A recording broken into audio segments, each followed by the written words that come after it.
Mga ka-Serene, kamusta? Ako si DJ Serene at ready na ba kayo sa isang gabi ng kwento at emosyon? May hatid akong kwento tonight na siguradong magpapaisip sa inyo tungkol sa love, desisyon, at mga pagkakataong hindi natin inaasahan. Minsan, hindi natin alam kung tama o mali ang desisyon, pero laban pa rin, di ba? Kaya stay tuned mga ka-Serene. Samahan niyo akong pumasok sa kwento ni John at ang mga desisyong kailangan niyang harapin. Let's go! Ako si John, isang 21 anyos na lalaki na hindi pa matutong magbago. Kung tatanungin niyo kung anong ginagawa ko sa buhay ko, madali ko lang sasabihin, naglalaro. Hindi ako tulad ng ibang mga tao na may pangarap o plano sa buhay. Ang tanging plano ko lang ay kung paano ko aayusin ang buhay ko nang hindi ako nagsisikap. Siguro kaya ako naabot sa ganito, yung walang direksyon dahil sa sugal. Nandyan na yun eh. Isang laro lang, tapos may panalo, may pagkatalo. Laging abot lang ang pusta ko. Kaya't kahit papaano, may mga pagkakataon na pakiramdam ko, may silbi ako sa buhay. Pero syempre, ang mga katulad ko, laging may kakulangan. Hindi ko maintindihan kung bakit kahit ilang ulit akong natalo, babalik pa rin ako. Laging may pangarap sa likod ng bawat laro. Kung kailan kaya ako magiging milyonaryo. Kung kailan kaya ako makakalabas sa impyernong ito ng buhay ko. Hanggang isang araw, naisip ko, bakit hindi ko subukan mangakit ng mga matandang babae? Oh, medyo weird, diba? Pero ano pa ba ang magagawa ko? Hindi ko naman kayang magsimula ng negosyo. At hindi ko kayang maging modelo ng isang corporate slave na 9 to 5. Kung matanda naman, parang mas madali. Gusto nila ng bata at gusto ko ng pera. Fair trade, kumbaga. So, dito ko naisip si Ninang, Angelica. Siya yung ninang ko, yung ninang na hindi ko masyadong kilala noon. Pero ang alam ko, medyo may kaya siya. May trabaho sa Amerika, nagbalik lang sa Laguna para magbakasyon. Siya yung tipong may sariling bahay at sigurado akong may sariling pera. Kaya't nagdesisyon ako. Kailangan kong makipagkaibigan kay Ninang. Pero hindi yung basta-basta ha. May plano ako. Hindi ako agad lumapit.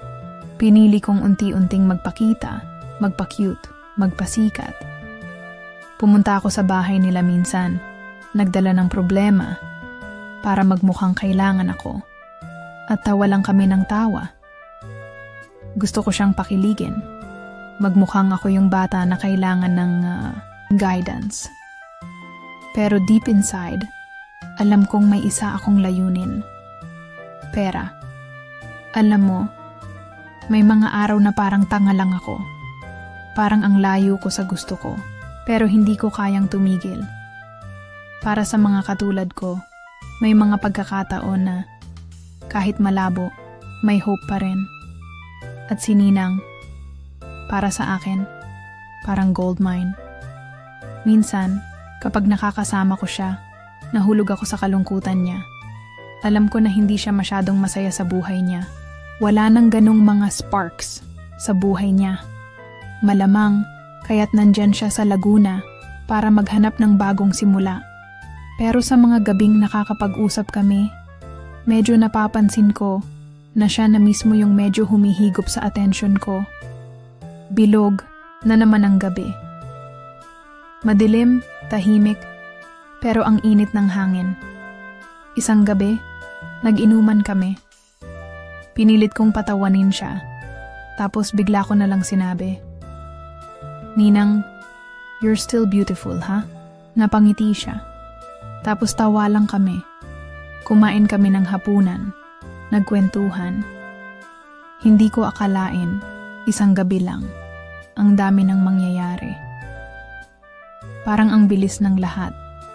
Hindi ko na alam kung ang mga ginagawa ko ay dahil gusto ko lang siya makuha o dahil gusto ko na talagang magbago. Pero sigurado ako sa isang bagay. Ang mga susunod na gabi, magiging mas masaya. Ang tanong na lang, Anong mangyayari pag alam na ni Ninang na may iba akong pakay? Gabi na nang magdesisyon kaming umalis ni Ninang Angelica sa bahay niya. Hindi ko na kayang pigilan ang init ng katawan ko. Ramdam na ramdam ko ang kuryente sa bawat titig niya. At alam kong hindi lang ako ang may nararamdaman. Kailangan ko na siyang makuha. Kailangan ko siyang paligayahin. Nung lumabas kami, hindi ko na inisip ang mga kasunod na mangyayari.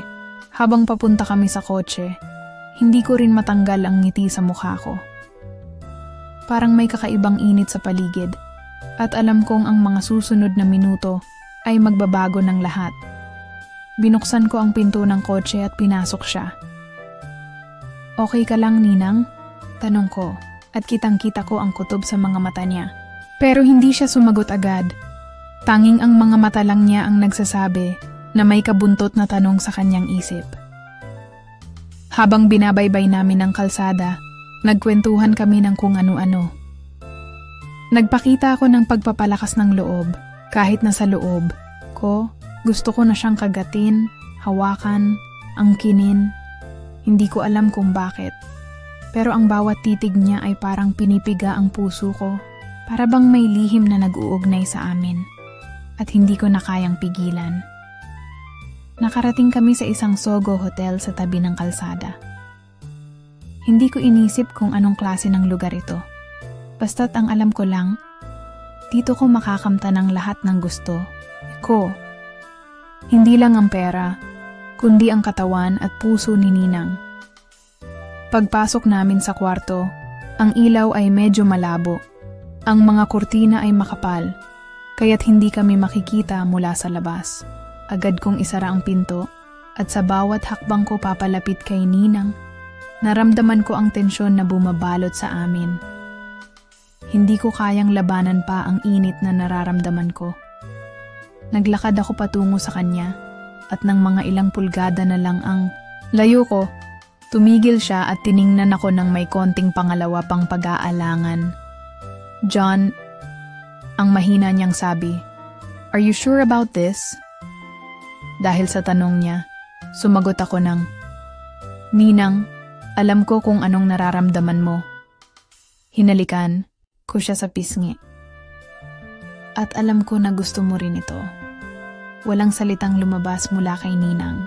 Ngunit sa mga mata niya, nagningning ang mga damdaming ayaw niyang aminin. Ang mga palad ko ay dumampi sa kanyang balikat at unti-unti ko siyang nilapit. Walang salitang lumabas, ngunit ang gabing iyon ay nagsimula ng magbago. Ang init ng katawan namin ay nag-umpisa ng maghalo. Hinaplos ko ang buhok niya, at ang mga kamay ko ay nagsimula ng gumalaw sa katawan niya. Sa bawat haplos ko, naramdaman ko kung gaano siya kalambot at kung paano siya tumutugon sa bawat galaw ko. Naramdaman ko ang takot at pagnanasa na magkasama sa kanyang katawan at hindi ko na kayang pigilan pa ang sarili ko. Bumangon siya at tinulungan akong maghubad. Matapos ang ilang sandali, pareho na kaming hubad sa kama. Ang katawan ko ay parang apoy na naglalagablab habang tinitignan ko siya.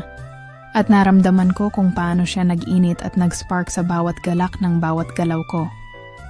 "John," napapaungol siya habang pinapaligayahan ko siya sa bawat hagod ng kamay ko. Sa bawat titig ko, naramdaman ko na siya rin ay nawawala na sa sarili. Gusto ko siyang makita sa ganitong estado. Ganito siya, ang Ninang ko. Umuungol sa sarap sa bawat galaw at bawat haplos. Hindi ko na kayang pigilan ang sarili ko. Parang siya na lang ang mundo ko. Pumuwesto ako sa ibabaw niya. At habang ang mga katawan namin ay nag-uugnay, umaungol siya. Halos hindi mapigilan ang mga salitang lumalabas sa bibig niya. "Ah, John, ang sarap." Doon ko na na-realize, hindi lang ang katawan ko ang kinakailangan niya, kundi pati na rin ang atensyon, ang pagmamahal na tinatago niya. May halong kaligayahan at guilt sa kanyang mga mata. Pero sa kabila ng lahat ng yon, siya pa rin ang unang nagsabi sa akin, "I need this, John." Habang umuungol siya, Ramdam na ramdam ko ang bawat pagkabigla at kaligayahan na umaabot mula sa katawan namin. Tuloy-tuloy ang galak sa bawat minuto. At sa kabila ng lahat ng to, hindi ko alam kung anong mangyayari sa amin pagkatapos. John, patuloy niyang ungol. Ang sarap. Ang gabi ng kaligayahan na inaasam ko. At sa kabila ng lahat, umaungol siya sa sarap. Nagiging bahagi ako ng kanyang kaligayahan. At siya ay nagiging bahagi ng akin. Pagkatapos ng gabing iyon, parang hindi na ako makabangon. Parang may isang malaking pagkatalo na naganap. At hindi ko alam kung paano ko haharapin si Ninang Angelica. Hindi ko alam kung anong nangyari sa amin. Kung ito ba'y isang pagkakamali o isang pagkakataon na hindi ko na dapat palampasin. Pero sa puso ko, may kakaibang sakit na nagmumula sa akin. Nasa hotel pa kami nang magising ako. Tumabi siya sa akin, natutulog na parang walang nangyari. Kung susuriin mo siya, ang sarap tignan ng mukha niyang walang alam. Pero alam kong may ibang storya na nagtatago sa mga mata niya. Ang gulo ng utak ko. Bulong ko sa sarili ko. Bumangon ako mula sa kama at pumunta sa banyo. Hinugasan ko ang mukha ko at tiningnan ang sarili ko sa salamin. Hindi ko alam kung paano ko sisimulan. Parang ang bigat ng lahat. Parang may kulang. Kahit magaan ang katawan ko, may mabigat na pakiramdam na dumapo sa puso ko. Paglabas ko ng banyo, nakita ko siyang gising na.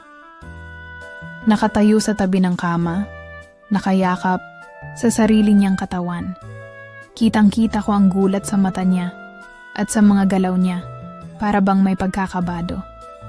John, tanong niya, tama ba yung nangyari kagabi? Hindi ko alam kung anong isasagot ko. Ang mga mata ko, puno ng pangako, puno ng galit, at puno ng takot. Hindi ko alam, Ninang. Sagot ko, at nagtakip ako ng labi. Hindi ko alam kung anong nangyari.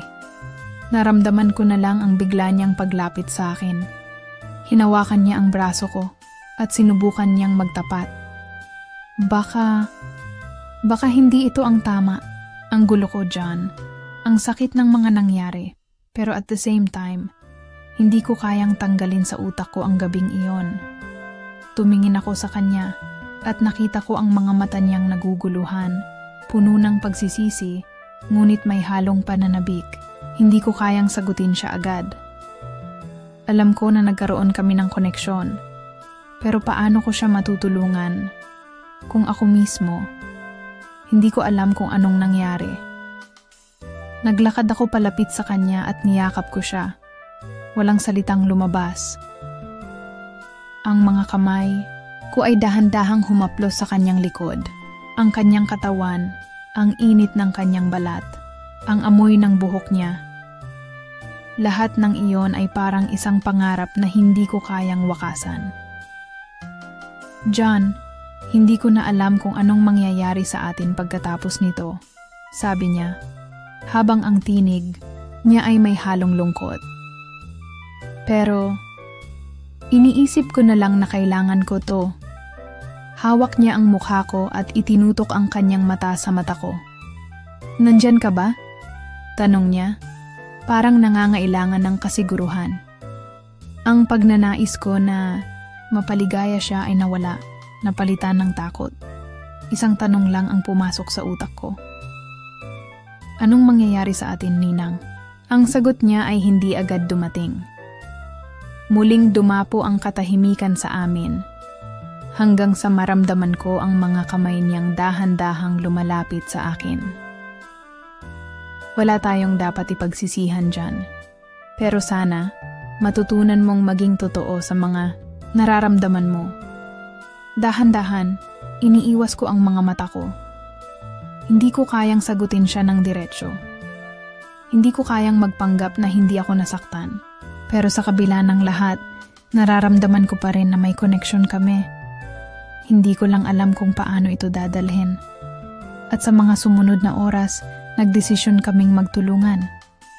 Hindi pa kami handang iwanan ang nangyari. Isa lang ang sigurado ko. Hindi na magiging pareho ang lahat at pareho kaming naguguluhan kung anong hakbang ang susunod. Ang nangyaring gabi ay nagbigay sa akin ng bagong perspektibo.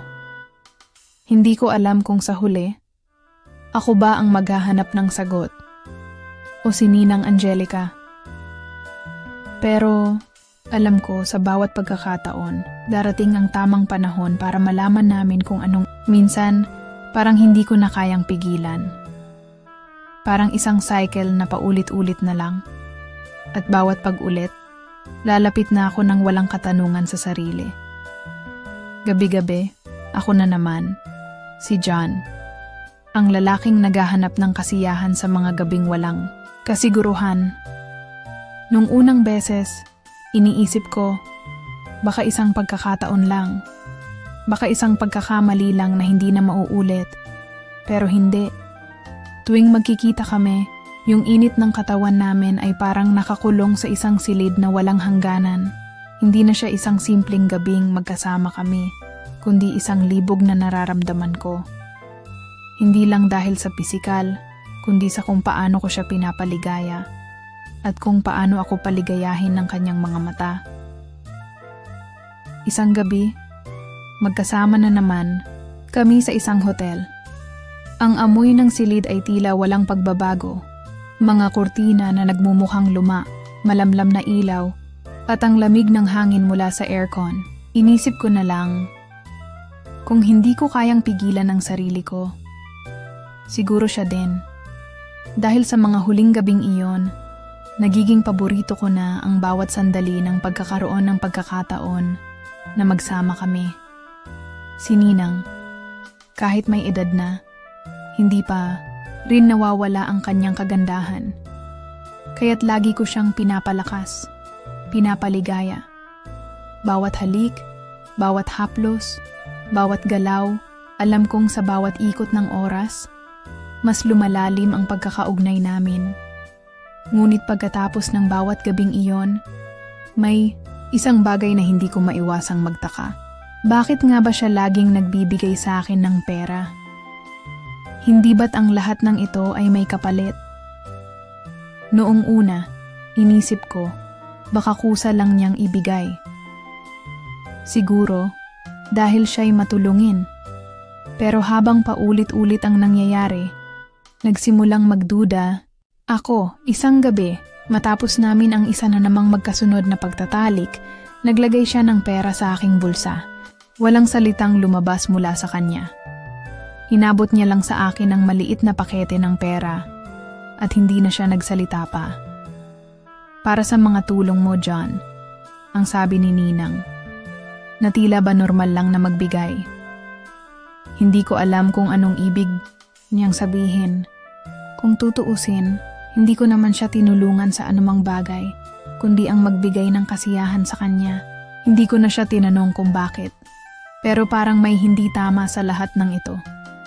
Nagkatinginan kami. At para bang naramdaman ko na may mali. Hindi ko na rin kayang magtago pa ng nararamdaman ko. Yung saya na nadarama ko ay biglang napalitan ng kalituhan. Kung ang tanging dahilan kung bakit ko siya pinapaligaya ay dahil sa pera, ano ako? Anong klase ng lalaki ako? Pero hindi ko rin kayang pigilan ang sarili ko. Habang nilalagay ko ang pera sa aking wallet, sumunod siya at tumabi sa akin. Hinalikan niya ako sa pisngi at umungol ng mahina. Huwag mong isipin. Kung ano man ito para sa atin din. Aniya. Hindi ko alam kung ano ang ibig niyang sabihin. Ang tanging naiisip ko, binigyan ako ni Ninang ng pera. Ngunit hindi ko pa rin matanggal sa utak ko ang tanong. Bakit nga ba? Minsan natatakot ako na baka nagsasagawa siya ng isang bagay na alam niyang hindi tama. O baka ako na lang ang nagiging dahilan ng kalituhan sa kanyang buhay. Dahil sa pera, parang hindi na ako makapag-isip ng tama. Hindi ko alam kung anong nangyayari sa amin. Ang saya, tapos biglang may kalituhan. Pero ang masakit, hindi ko kayang iwan si Ninang. Kailangan ko siya. Hindi ko alam kung love ba ang nararamdaman ko o kung pera lang talaga ang habol ko. Pagdating ng umaga, nagising akong mag-isa sa kama. Nandyan pa rin ang mga gamit ni Ninang, ang kanyang sapatos na nakaalis sa gilid ng kwarto, ang mga gamit na iniwan niya. Pero siya mismo, wala na. Sa tabi ng kama, nakita ko ulit ang isang maliit na sobre. Buksan ko ito at naramdaman ko ang kabiguan.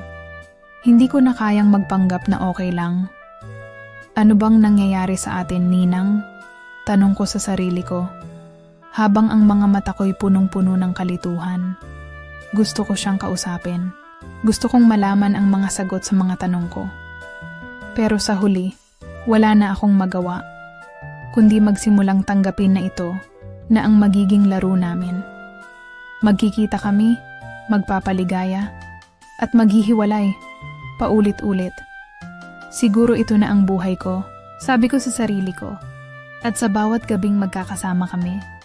Ang tanong ko lang, hanggang kailan? Minsan, hindi ko na alam kung anong hinahanap ko. Ang mga gabing iyon na kasama ko si Ninang ay parang isang walang katapusang labirinto. Paulit-ulit, walang hanggan. Parang isang laro na hindi ko kayang talunin. Pero hindi ko rin matanggihan. Ngayong gabi tulad ng mga nakaraang gabi, magkasama na naman kami sa isang kwarto. Isang kwarto na puno ng amoy ng mamahaling pabango at mga huni ng mga alitap-tap sa labas. Minsan, hindi ko na rin alam kung gaano katagal ko kayang gawin ito. Pero bawat gabi, tuwing magkasama kami, hindi ko kayang alisin ang mga tanong ko sa sarili. Pagkatapos namin mag-isa, hindi ko maiwasang tignan siya ng malapitan. Si Ninang, ang babaeng laging nandyan, laging matiyaga. Pero sa tuwing magkakasama kami, parang siya rin ang nagpapahirap sa akin. Hindi ko kayang iwasan ang sakit na nararamdaman ko, ngunit hindi ko rin kayang iwan siya. Habang nakahiga kami sa kama, marahil sa gabing iyon, nagsimula nang magbago ang lahat. Puno ng kalituhan ang mga mata ko at ang mga kamay ko ay nakayakap kay Ninang. Tumagilid siya upang tignan ako at tanungin kung okay lang ako. "John, anong nararamdaman mo?" Tanong niya. Seryoso. Nakita ko ang pag-aalala sa mga mata niya. "Hindi ko alam, Ninang." Sagot ko. Ang boses ko ay halos pabulong. Minsan parang may kulang. Hindi ko na alam kung ano to. Sumimangot siya at naupo sa tabi ng kama.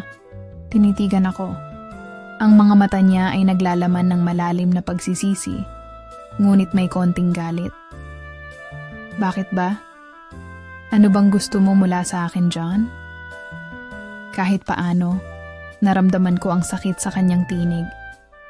Hindi ko na kayang magsinungaling pa. Alam ko na malalim ang hinanakit ko sa loob, pero hindi ko kayang sabihin lahat ng nararamdaman ko. Kasi baka pag sinabi ko, magbago na lahat. Baka mawala na si Ninang. At kung mawawala siya, ano na lang ang matitira sa akin?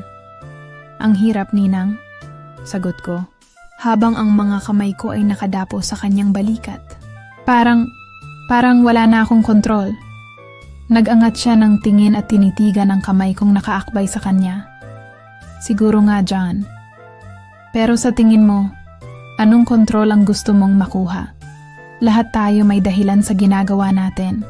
Hindi lahat ng bagay ay kontrolado." Tinutok ko ang mata ko sa kanya. Ang mga mata ko puno ng kalituhan at sakit. Hindi ko alam kung anong ginagawa ko na. Hindi ko alam kung ano ba talaga ang nararamdaman ko. Muling tumayo si Ninang at nagsimulang maglakad-lakad sa kwarto. "Baka kailangan nating magpahinga, John. Mag-isip, pwede ba?" Naiwan ako sa kama, nakatingin sa mga kumot at sa mga litrato sa dingding. Hindi ko kayang mag-isip ng tama. Hindi ko kayang tanggalin sa isip ko ang mga gabing iyon, kakaibang saya, kasabay ng sakit. Hindi ko kayang yakapin ang sarili kong nararamdaman. Sa mga susunod na araw, patuloy pa rin ang galak na dulot ng bawat gabing magkasama kami. Paulit-ulit. Hanggang sa isang araw, sinabi ni Ninang ang isang bagay na hindi ko na kayang kalimutan. "John, may kailangan akong pag-usapan," sabi niya, habang nag-aayos kami ng gamit sa isang kanto ng kwarto. Minsan, naiisip ko, may dahilan kung bakit ko binibigyan ka ng pera. Hindi lang dahil sa nararamdaman ko sa'yo. May ibang bagay akong kailangang ayusin at ikaw ang naging parte nito. Nagulat ako. Tumigil ako sa pag-aayos ng mga gamit ko. "Anong ibig mong sabihin, Ninang?" Tanong ko. Ang boses ko ay puno ng kaba. "Tinutulungan kita dahil kailangan ko ng tulong mo. Wala akong ibang makakausap kundi ikaw. Alam kong may mga nararamdaman tayo, pero mas marami akong iniisip na bagay ngayon. Hindi ko kayang ipaliwanag, pero kailangan ko to. Ngunit hindi ko pa rin naintindihan." Ang bawat salitang lumabas sa bibig niya ay may bigat, at hindi ko kayang ipaliwanag kung bakit. Parang may bigat sa aking puso. Parang ang lahat ng nangyari sa amin ay isang malaking kasalanan. Kung ako lang sana hindi ko na siya pinatulan. Hindi ko kayang mag-isip ng matino at hindi ko kayang magtago pa. Huwag na nating gawing komplikado ang lahat, Ninang. Kung ganito na lang ba tayo, paano na ako? Minsan, may mga gabi na hindi ko alam kung anong hinahanap ko sa buhay ko. Ang tanging alam ko, tuwing magkasama kami ni Ninang, parang lahat ng kalungkutan at paghihirap ko ay nawawala. Ngunit sa bawat gabi, may mga tanong akong hindi kayang sagutin. Pero hindi ko kayang tumigil, dahil hindi ko kayang tanggapin na mawala siya sa buhay ko. Ngayon, gabi na naman at magkasama kami sa isang hotel. Dati-rate, walang kahit anong tanong. Wala ring pakialam kung ano ang mangyayari sa susunod na araw. Pero ngayong gabi, ang bawat sandali ay puno ng kalituhan, puno ng mga tanong na nag-aalimpuyo sa utak ko. Hindi ko na alam kung ano ang tunay na nararamdaman ko.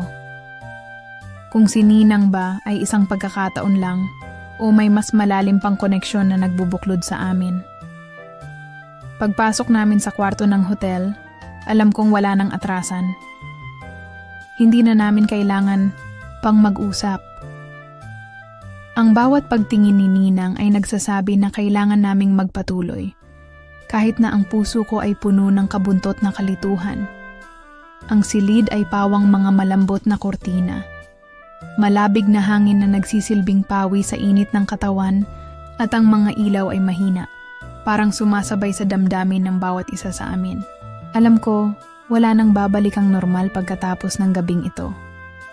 Tulad ng nakaraan, agad niyang tinanggal ang kanyang damit. Hinubad ni Ninang ang kanyang mga saplot, isa-isa. Ang katawan niya, kahit hindi na kasing bata ng mga kabataan, ay mas lalo pang naging kaakit-akit para sa akin. May mga alon ng katawan na patuloy kong sinusundan ng mga mata, at sa bawat galaw, naramdaman ko na naman ang init ng katawan ko. Naglakad siya papunta sa kama, at sa unang pagkakataon, hindi ko na siya agad sinundan. Tumayo ako, na natiling nakatingin sa kanya at tinitimbang ang bawat emosyon na sumasabay sa mga sandali. Ngunit sa huling sandali, walang makakapigil sa amin. Pagkatapos ng ilang saglit ng katahimikan, naramdaman kong may matinding pangangailangan sa katawan ko. Lumapit ako sa kanya at nilapitan ko siya ng dahan-dahan.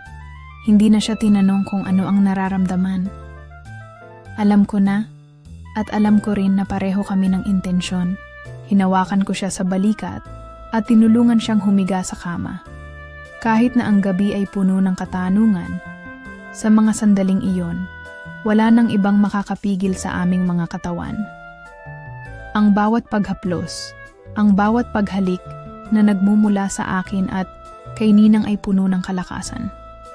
Pagdapo ng aking labi sa kanyang leeg, nag-umpisa siyang umungol. Mabilis na lumakas ang bawat tunog ng katawan namin. At sa bawat sandali ng ating pagtatalik, nagiging mas malakas ang aming mga ungol. Mga ungol na nagsisilbing palatandaan ng hindi matitinag na pagnanasa. John. Mahina niyang sinabi, ang boses na puno ng init. Masarap ang ginawa mo. Hindi ko kayang pigilan ang sarili ko. Ang init ng katawan ko ay parang isang apoy na hindi matitinag.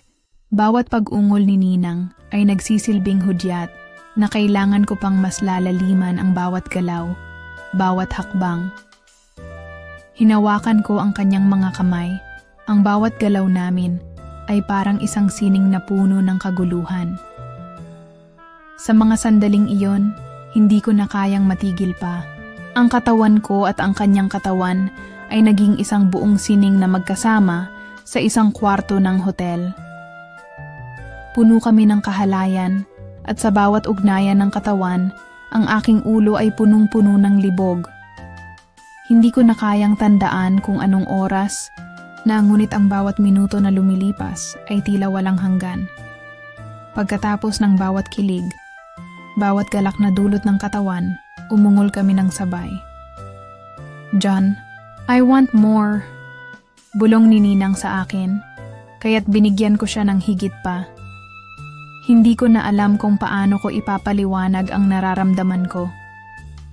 Ang katawan ko ay nagsasabi ng isang bagay. Ngunit ang utak ko ay puno ng kalituhan. Kung ito lang ba ang buhay ko? Ang buhay na punong-puno ng kasiyahan at libog na walang katapusan. Pagkatapos ng ilang minuto ng ganitong kalakaran, napagod kami. Nakaakap ako sa kanya. Ang katawan ko ay nakatago sa kanyang mga bisig, habang ang mga puso namin ay patuloy na nag-uusap sa isang hindi kayang ipaliwanag na paraan. Ang bawat kilos ni Ninang, ang bawat galak at pagkilos ng kanyang katawan ay tumatak sa isip ko. Ngayon ko lang napagtanto na sa lahat ng nangyari, hindi ko pala kayang magpigil sa nararamdaman ko. Hindi lang ang katawan ang nararamdaman ko, kundi pati na rin ang puso ko. Nang matapos ang gabing iyon, kinuha ni Ninang ang aking kamay at ipinatong ito sa kanyang dibdib. Salamat, John, sabi niya, at naramdaman ko ang init ng kanyang mga kamay. Dahil sa'yo, natutunan kong muling magtiwala. Ako naman, hindi ko na alam kung anong ibig sabihin ng lahat ng ito. Ninang, ano ba talaga tayo? Tanong ko, ang boses ko ay puno ng kalituhan. Siya ay ngumiti ng matamis at hinaplos ang aking buhok. Basta, John, ang importante, sabay tayong dumaan sa lahat ng ito. Ang tanong ko lang, hanggang kailan? Hindi ko na alam kung anong nangyayari sa akin. Tuwing magkasama kami ni Ninang, parang lahat ng kalituhan at sakit ko ay nawawala. Pero pagkatapos ng bawat gabing iyon, ang mga tanong ko ay mas lumalalim. At ang puso ko ay parang naguguluhan na. Si Ninang, sa kabila ng lahat ng nangyari, ay patuloy pa rin akong tinutulungan. Binigyan ako ng pera, ipinakita sa akin ang mga bagay na hindi ko naisip na kayang gawin ng isang tao. Ngunit sa kabila ng lahat ng iyon, patuloy pa rin akong nagtataka. Ano ba talaga kami? Ngayong gabi magkasama na naman kami sa isang kwarto ng hotel. Ang amoy ng pabango ni Ninang, ang init ng katawan niya, at ang mga soft na tunog ng kanyang boses. Lahat ito ay nagdudulot ng kalituhan sa akin. Tinutukso ko ang sarili ko. Siguro, nagiging masyado akong sanay sa ganitong setup.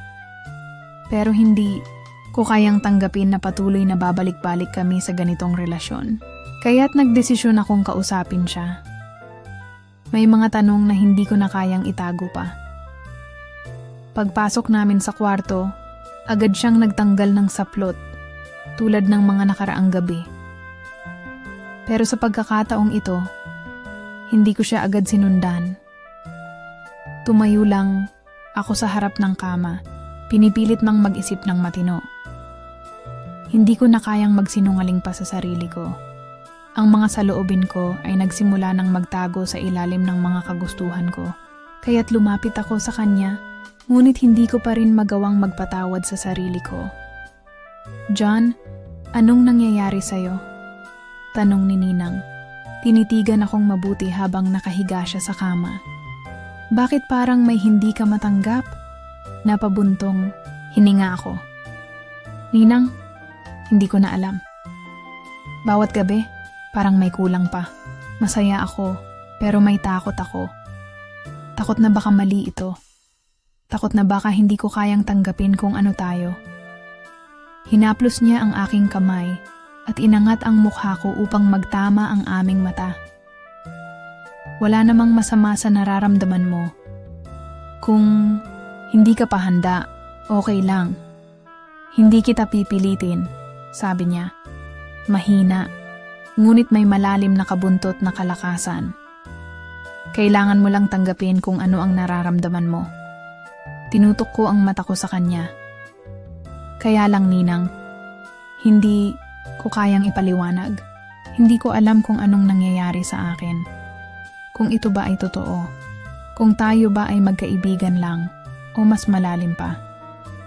Hindi ako makatingin sa kanya ng buo. Alam ko na may mga bagay na hindi ko kayang ipaliwanag. Masaya ako, Ninang.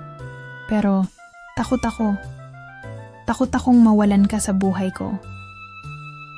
Nakita ko sa mata ni Ninang ang pag-unawa. Pero naramdaman ko rin ang sakit na dala ng mga salitang iyon. Walang salita na kayang ipaliwanag ang relasyon namin. Hindi ko alam kung bakit, ngunit may mga parte sa puso ko na naguguluhan. Hindi ko kayang tanggapin na baka hindi ko siya kayang pakawalan. Ang mga silensyong bumalot sa kwarto ay nagsalaysay ng mga tanong na hindi kayang sagutin agad. Naramdaman ko ang pagtahimik sa paligid. Minsan, ang mga gabing puno ng kalituhan ay mas mahirap kaysa sa isang gabi ng walang sagot. Nagdahan-dahan akong naupo sa kama, nakatingin sa kanyang mga mata, ngunit hindi ko kayang magtuloy-tuloy sa pagsasalita. John, ang buhay ay hindi laging makikita sa mga sagot. Minsan, mas mahalaga ang mga tanong.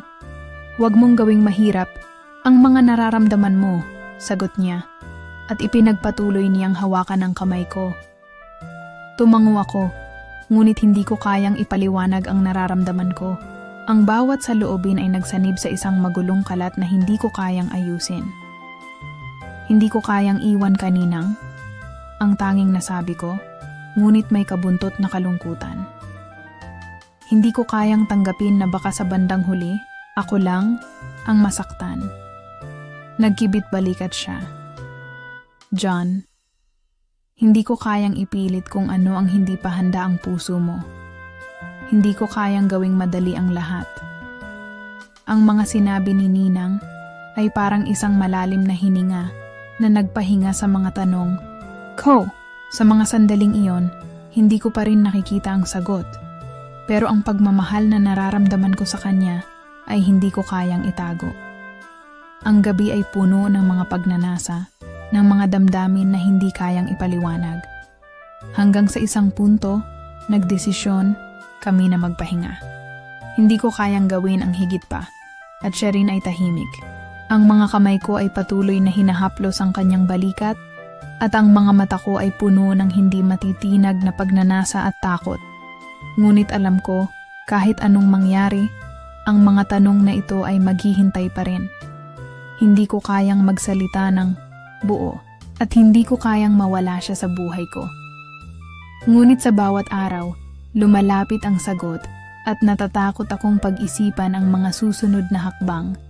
Ang mga araw ay dumaan ng mabilis. At sa bawat paglipas ng oras, lalo akong nahulog sa kalituhan. Parang isang alon ng emosyon na hindi ko kayang kontrolin. Alam kong si Ninang at ako ay patuloy na nagkakaroon ng isang relasyon na wala sa lugar, ngunit wala akong lakas para itigil. Hindi ko kayang tanggapin ang mga tanong ko at hindi ko rin kayang iwan siya. Ngunit may mga pagkakataon na ang sakit at kalituhan ay hindi na kayang takpan ng pisikal na kasiyahan o mga salitang binitiwan sa gitna ng gabing iyon. Nandyan na naman kami sa isang kwarto ng hotel at kami lang dalawa. Ngunit sa pagkakataong ito, ang init ng katawan ko ay naiiba. Hindi ko na kayang magtago pa ng mga saloobin ko. Hindi ko na kayang baliwalain ang nararamdaman ko. May mga bagay na kailangan kong malaman at hindi ko kayang magpanggap na okay lang. Habang naglalakad kami patungo sa kama, naramdaman ko ang presensya ni Ninang. Tahimik siya, parang may iniisip. Ang mga mata niya ay hindi tulad ng dati. Parang may takot o pagdududa sa kanyang mga titig. Ang bawat hakbang na ginagawa ko ay mas mabigat. At ang hangin sa paligid ay parang nagiging mas mabigat. Lahat ng nararamdaman ko ay sumabog ng sabay. Ngayon ay kailangan ko ng magsalita. Ang tagal na natin, Ninang. Hindi ko na kayang magsinungaling sa sarili ko, ang sabi ko. Sabay tingin sa kanya ng seryoso. Hindi ko na kayang itago pa ang lahat ng nararamdaman ko. Ano ba tayo, Ninang? Hindi ko na kayang magpatuloy ng ganito na hindi ko alam kung anong nangyayari sa atin. Ano ba talaga ang gusto mong mangyari? Nagulat siya sa tanong ko. Tumigil siya sa kalagitnaan ng paglalakad patungo sa kama at tumingin sa aking mga mata. Hindi ko alam kung anong pumasok sa kanyang isip. Pero sa bawat segundo ng katahimikan, naramdaman ko na mas lalalim pa ang aking kalituhan. John, ang tanging nasabi niya, pero hindi niya kayang ituloy. May bigat sa kanyang mga salita na parang natatakot siya na masaktan ko siya. Tumayo siya ng diretso at naglakad palapit sa akin. Alam ko kung anong nararamdaman mo, John. Aniya, ang boses niya ay may kabuntot na kalungkutan. At hindi ko kayang magpanggap na okay lang. Hindi ko kayang gawing magaan ang lahat ng ito. Kung gusto mong malaman ang sagot, tapusin natin ito. Napabuntong hininga ako. Ano ang ibig mong sabihin? May ibig ka bang sabihin na wala nang mangyayari sa atin? O kailangan pa ba nating pag-usapan ang lahat ng ito? Tumahimik siya, parang iniisip ang mga salita bago magsalita. Ang gusto ko, John, ay hindi magpatuloy ang ganitong relasyon na walang malinaw na direksyon. Hindi ko kayang maglaro ng laro kung wala kang tunay na nararamdaman para sa akin. Hindi ko kayang magpanggap na masaya ako sa ganitong setup. Hindi ko kayang pigilan ang sarili ko. Hindi mo ba nakikita? Hindi ko rin kayang iwan ka. Hindi ko kayang magpanggap na hindi kita mahal. Ang hirap, Ninang. Ang hirap. Napahulog ang ulo ko. At sa bawat pagpikit ng mata, nararamdaman ko ang bigat ng mga salobin ko. Dahil sa hindi ko makayang maitago pa, ang lahat ng aking nararamdaman ay napuno ng mga emosyon. Habang siya ay tahimik, nararamdaman ko ang sakit ng kanyang mga saloobin. Hindi ko alam kung ano ang magiging resulta ng mga tanong ko. Ngunit ang mga sagot na hinahanap ko ay tila lumalayo.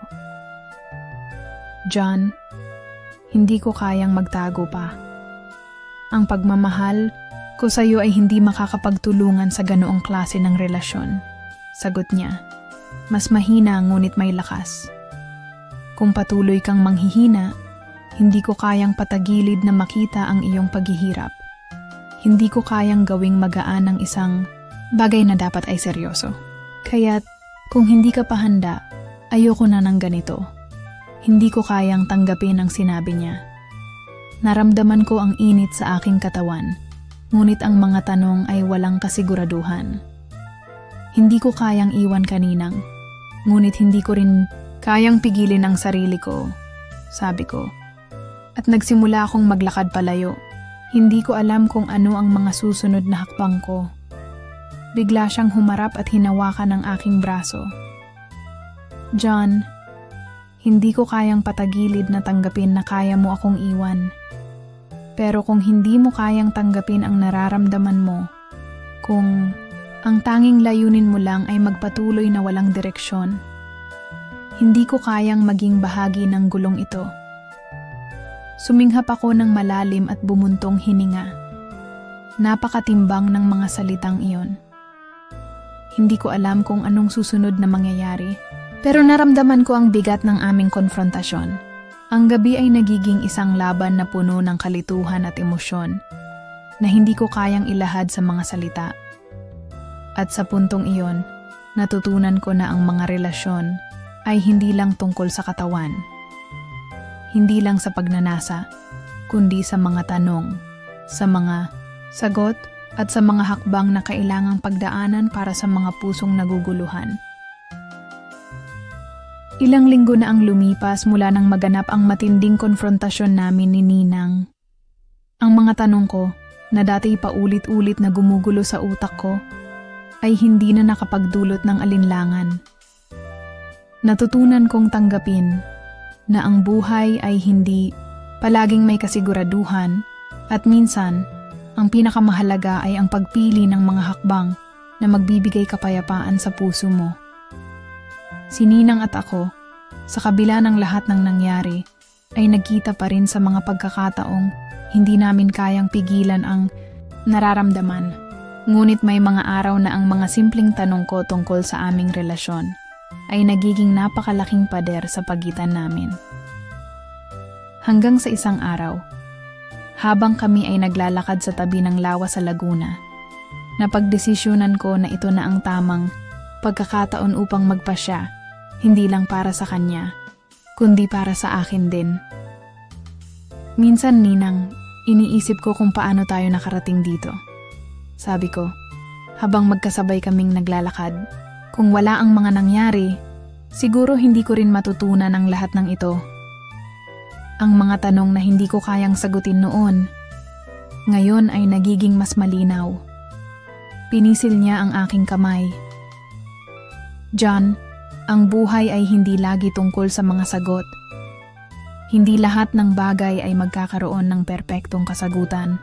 Ang mahalaga ay kung paano ka magpapatuloy. Kung paano ka magpapatawad sa sarili mo at magpatawad sa iba. Ngunit sa kabila ng mga magagandang salita ni Ninang, ramdam ko pa rin ang isang malalim na sugat sa puso ko. Sa bawat hakbang namin, ang bawat minuto ay nagpapaalala sa akin ng mga desisyon na kailangan kong gawin. Napansin kong tahimik siya, malungkot. Parang may mga bagay na siya ring hindi kayang ipaliwanag. Hindi ko na kayang itago pa ang nararamdaman ko. Ninang, hindi ko kayang maging ganito. Hindi ko kayang magpatuloy na hindi ko alam kung ano tayo. Mahal kita, pero hindi ko kayang magpanggap na hindi ko naiisip ang hinaharap natin. Sabi ko, ang boses ko'y may halong sakit. Si Ninang ay tumigil at humarap sa akin. John, hindi ko kayang ipilit ang isang bagay na wala sa atin pareho. Kung hindi ka handa, at kung ito ay nagiging pabigat sa'yo, hindi ko kayang maging sanhi ng iyong pagkalito. Ngunit, hindi ko rin kayang patagilid na mawalan ng malasakit sa iyo. Dahan-dahan, parang isang pasya na pinaplano ko ng matagal, iniabot ko sa kanya ang mga naipon kong saloobin. Hindi ko kayang magpatuloy ng ganito, Ninang.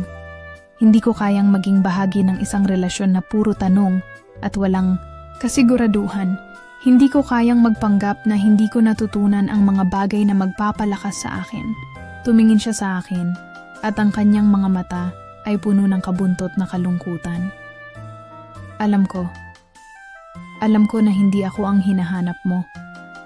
Hindi kita pipilitin dyan. Dahil sa bawat pagnanasa at pagmamahal na nararamdaman ko para sa kanya, napansin ko na kailangan ko ring magbigay ng espasyo sa sarili ko. Kailangan ko ng oras upang matutunan kung paano magpatuloy nang hindi na nagkakaroon ng kalituhan. Tumayo siya sa harap ko at naramdaman ko ang sakit sa puso ko habang pinipigilan ko ang mga luha. Ang pag-ibig ay hindi palaging sapat upang magtagumpay. At ito ang unang pagkakataon na natutunan kong tanggapin ito. Si Ninang ay ngumiti ng mahina at dahan-dahan niyang inilabas ang kanyang mga kamay. Salamat, John. Salamat sa lahat ng tinuro mo sa akin. Sana, makahanap ka ng lakas at tapang para magpatuloy. Matapos ang mahabang katahimikan, nilingon ko siya at naglakad palayo. Ang bawat hakbang na tinahak ko ay may bigat. Ngunit sa mga hakbang na iyon, napagtanto ko na ang tunay na pag-ibig ay hindi laging nakasalalay sa mga tanong, kundi sa mga hakbang na nagbibigay sa iyo ng kapayapaan. Ang mga saloobin ko ay nagiging mas magaan at kahit mahirap, natutunan ko na ang mga desisyon ko ay magbibigay daan para sa mas maliwanag na bukas. Ayan, mga kasirin. Natapos na naman ang isang gabi ng kwento at emosyon. Anong masasabi niyo? Sa mga kwentong katulad ng kay John, minsan kailangan natin magdesisyon. Hindi lang para sa iba, kundi para sa sarili natin. Mahirap man, pero bahagi ito ng buhay. Huwag kalimutan, mga kasirin, ang love ay hindi laging perfect. May mga pagkakataon na kailangang magpatawad at mag-move on. Pero lahat tayo may pagkakataon na magbago at magtulungan para sa mas magandang bukas. Hanggang sa susunod na gabi, mga ka-Serene. I'm DJ Serene, and as always, I'm here to remind you that no matter where you are, you're never alone in your journey. Stay safe and stay strong.